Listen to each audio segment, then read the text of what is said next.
Hello students, मैं BP Singh आज आपके लिए एक नेक्स्ट टॉपिक वेरी इंपॉर्टेंट लेके आया हूं, प्रिम्स एल्गोरिथम। इससे पहले मैंने आपको क्रुस्कल एल्गोरिथम बताया था। लगभग सेम वर्किंग रूल है, इतना फर्क है कि वहां पर इंटरमीडिएट करते समय, मेरा मतलब है बीच में जब हम सॉल्यूशन करते थे तो वहां ग्राफ डिसकनेक्टेड हो जाता था, लेकिन बाद में कनेक्टेड हो जाता था। लेकिन यहां ऐसा नहीं होगा। जिस वर्टेक्स को हम लेके चलेंगे उसी वर्टेक्स के मिनिमम वेट से टच करते हुए आगे चलेंगे। जितनी वर्टिसेस ग्राफ के अंदर होंगी उससे एक कम हम एज बनाएंगे, और जैसे ही हमारा स्पैनिंग ट्री बन जाएगा उसका वेट हम निकाल लेंगे जो मिनिमम वेट कहलाएगा। तो कहने का मतलब यह है, जैसे क्रुस्कल बताया था हमने एल्गोरिथम, वहां भी 2 क्वेश्चन बताए थे, आज भी हम आपको 2 क्वेश्चन बताएंगे। ठीक है, पहले हम इसका वर्किंग रूल समझते हैं, तब हम आपको इसे डिफाइन करके दिखाएंगे। चलिए, तो वर्किंग रूल में पहले इसकी क्या है, let G be a connected graph with n vertices. तो कनेक्टेड ग्राफ है, वर्टिसेस एन इक्वल यहां 5 हैं, 1 2 3 4 5। तो एन इक्वल यहां कितनी वर्टिसेस हैं, 5। अगर मैं यहां स्पैनिंग ट्री बनाऊंगा तो उसकी एज कितनी होनी चाहिए, n-1, यानी n-1 5-1, दिस इंप्लाइज 4 एज होनी चाहिए। क्लियर? तो 4 एज होनी चाहिए।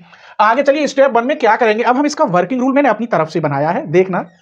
Draw same graph without edge with same vertices. जैसा ये बन रहा है सेम ऐसा ही पहले यहां ग्राफ बना लेते हैं, लेकिन उसमें एज कनेक्ट नहीं करेंगे और वर्टिसेस भी सेम ही होंगी जैसी हैं 5। क्लियर? तो चलिए यहां बनाते हैं हम।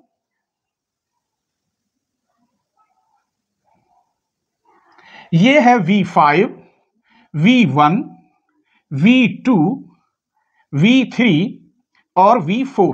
मैंने ऐसा सेम ये एक ग्राफ बना लिया है विदाउट एज का और सेम वर्टिसेस का। इसका मतलब ये स्टेप 2 की हमने स्टेप 1 की जो लाइन थी वो क्लियर कर चुके यहां तक। क्लियर? आइए स्टेप 2 में हम क्या करेंगे, starting from V1 vertices, after that selected a new age. आप जैसे मैंने यहां V1 से किया है, आप V1 से ले सकते हैं, V5 से ले सकते हैं, किसी भी एक वर्टेक्स से आप स्टार्ट करेंगे। क्लियर? स्टार्ट करने के बाद सेलेक्ट ए न्यू एज, एक न्यू एज सेलेक्ट करेंगे, लोएस्ट वेट, जिसका लोएस्ट वेट होगा, और वो भी विच गोज टू V1। अगर आप V1 सेलेक्ट कर रहे हैं तो V1 से जो लोएस्ट वेट वाली एज होगी उसको सेलेक्ट करेंगे, एंड सेम प्रोसेस। ऐसे ही प्रोसेस चलेगी, लेकिन विदाउट एनी सर्किट नहीं बनना चाहिए। तो चलिए, हम यहां V1 कहा है, हम V1 में यहां 3 4 लोएस्ट वाली देखते हैं, इस V5 को लेते यहां से शुरू कर देंगे। तो मैंने V5 ले रहा हूं और V5 में यहां 3 3 और 2, तो इस वाली एज को बनाएंगे। V5 से कर दिया और लोएस्ट एज V4 पर आ गई।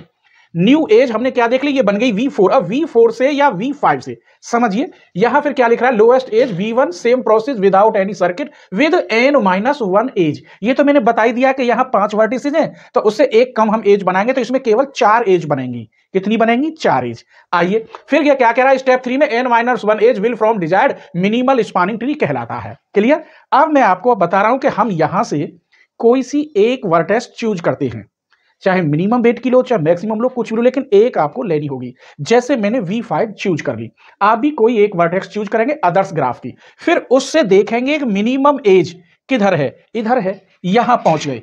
अब तक मेरे पास एक वर्टिसेस थी, अब मेरे पास 2 वर्टिसेस हैं। अब 2 वर्टिसेस को हम कॉरस्पॉन्ड करेंगे। कॉरस्पॉन्ड का मतलब दोनों वर्टिस से रास्ता देखेंगे जाने का, कौन सा रास्ता नजदीक है, किसका वेट कम है, उस पर चलेंगे। आइए यहां से देखते हैं, तो 3, यहां से 3 और यहां से भी 3। हमने देखा V5 से भी रास्ता सेम जा रहा है और V4 से भी रास्ता सेम जा रहा है, 3 3। अब आपकी मर्जी है, कोई सा रास्ता आप चूज कर सकते हैं। जैसे मैं इसका रास्ता, इस वाले को चूज कर रहा हूं, V1 वाले को। अब मेरे पास 3 वर्टिसेस हो गई। अब 3 वर्टिसेस को देखना होगा। अब पहले हमने एक को देखा, फिर 2 को देखा, अब 3 को देखना होगा कि कौन सा रास्ता नजदीक है।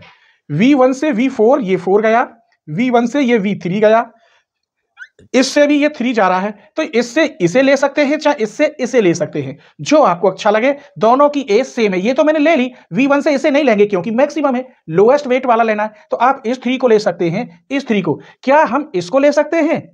आइए मैं इसे दिखाता हूं। अगर आप इसे ले लेंगे V3, क्योंकि ये भी 3 है, लेकिन यहां क्या हो गया, सर्किट बन गया, एक साइक्लिक बन गई, यो यो यो। ऐसा नहीं होना चाहिए क्योंकि ये स्पैनिंग ट्री नहीं बनेगा, इसीलिए इसको मैं अब नहीं ले सकता। तो ये तो मैं ले ही नहीं पाऊंगा। अब हम इसको ले सकते हैं या इसको ले सकते हैं, कोई एक एज ले लीजिए जो आपको अच्छी लगे, जैसे मैं इसको ले रहा हूं। अब हमारे पास 4 वर्टिसेज हो गई। क्या हो गई? 4 वर्टिसेज।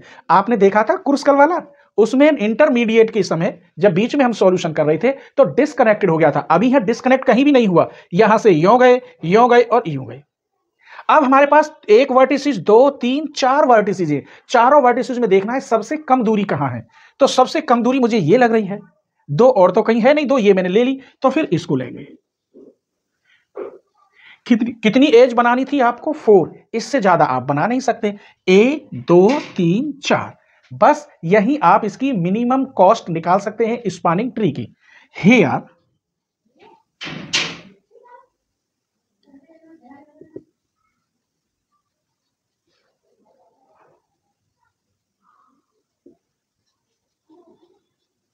यहीं से शुरू करते हैं। 2 + 3 + 3 + 2, 10 यूनिट लिख दीजिए, इकाई।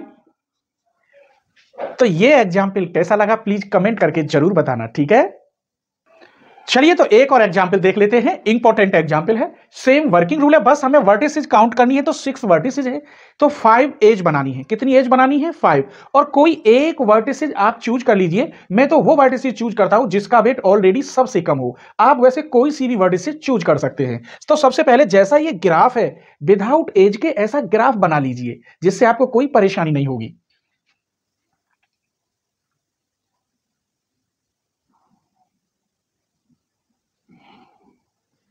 ये V1, V2, V3, V4, V5 और V6 से मैंने विदाउट एज के एक ग्राफ तैयार कर लिया। बस ये ध्यान रखना है कि प्रिम्स एल्गोरिथम में जो लोएस्ट वर्टेक्स होता है वहां से लेके चलते हैं, जल्दी आंसर आ जाएगा। वैसे आपकी मर्जी है, कहीं से भी लेके चलेंगे और फिर वहां से लोएस्ट एज की तरफ ही मुड़ते चले जाते हैं। एज 5 बनेंगी क्योंकि वर्टिसेस कितनी है? 6 है। चलिए तो मैं देखता हूं, मैं यहां V1 से ही चूज कर रहा हूं, इससे नहीं कर रहा, मैं तो इधर से ही लेके चलता हूं। तो V1 में यहां 8, यहां 5, यहां 7। तो V1 से जब चूज करेंगे तो केवल 5 की तरफ मूव करेंगे। तो V1 से क्यों लिया? क्योंकि हमें लोएस्ट वेट देखना है, क्योंकि कॉस्ट मिनिमम चाहिए। अगर इस वर्टेक्स से इधर जाता तो 8, इधर आता 5, इधर आता 8, तो यहां से ये 8 तो केवल कितना है? 5। तो यहां से इस वर्टेक्स पर मैं आ गया सबसे कम कॉस्ट पर। अब मुझे इस यहां के बाद अब मेरे पास 2 रास्ते हो गए इस ग्राफ में घूमने के लिए। अब दोनों रास्तों में फिर मुझे चूज करना है कि सबसे छोटा वेट या सबसे छोटा रास्ता कौन सा होगा जिसका वेट कम है।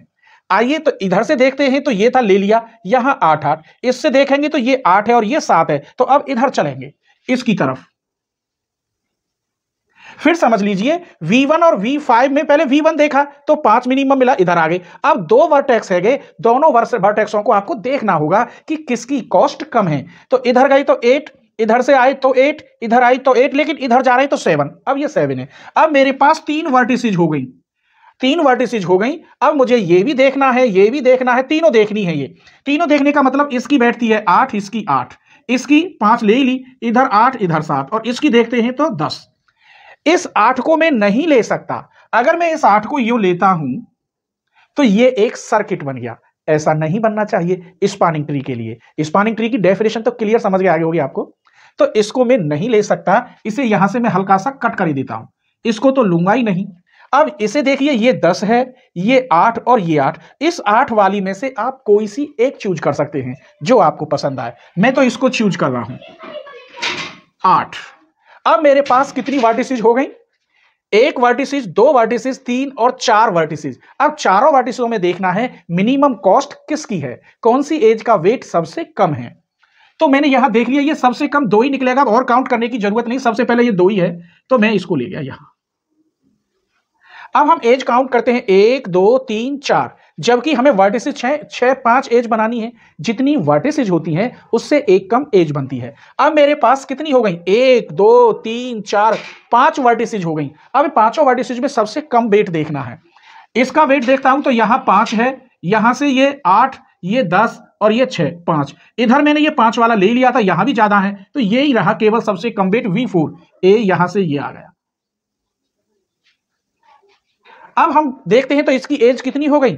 5 हो गई। इसका मतलब स्पानिंग ट्री डेफिनेशन के अकॉर्डिंग पूरा हो गया। अब इसकी मिनिमम कॉस्ट देखते हैं।